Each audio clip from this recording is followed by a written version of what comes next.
இன்றைக்கி சாயந்தரம் ஒரு என்கேஜ்மெண்ட் ஃபங்க்ஷனுக்கு போகிறதாக நம்ம வீட்டு செடியிலே தான் நம்ம பறிச்சுக்க போகிறோம். எவ்வளோ பூ பூத்துருக்கு எப்படின்னு உங்கள்கிட்ட காமிக்கிறேன் வாங்க.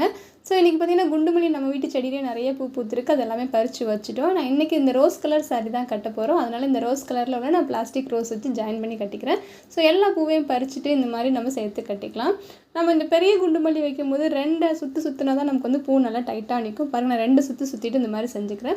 ஸோ இப்படி கட்டும்போது பூ நல்லா நெருக்கமாகவும் இருக்கும், சூப்பராக இருக்கும். உங்களுக்கு என்ன கலர் சாரீ நீங்கள் கட்டுறீங்களோ அந்த கலருக்கு தகுந்த மாதிரி நம்ம வந்துட்டு இந்த கடைகளில் பிளாஸ்டிக் ரோஸ் விற்கும் இல்லையா, அதை வாங்கி நம்ம சேர்த்து கட்டிக்கலாம்.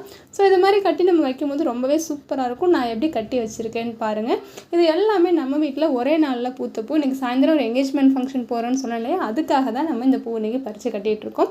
ஸோ எவ்வளோ சூப்பராக வந்திருக்குன்னு பாருங்கள். இவ்வளோ பூ வந்திருக்கு. 2 பேர் தாராளமாக வைக்கலாம். நான் இன்றைக்கி 2 பேர் தான் வைக்க போகிறோம். ஸோ எவ்வளோ சூப்பராக வச்சுருக்கோன்றதை பாருங்கள். இது பிடிச்சிருந்தா லைக் பண்ணுங்கள், மறக்காமல் நம்மளோட சேனலை சப்ஸ்கிரைப் பண்ணுங்கள்.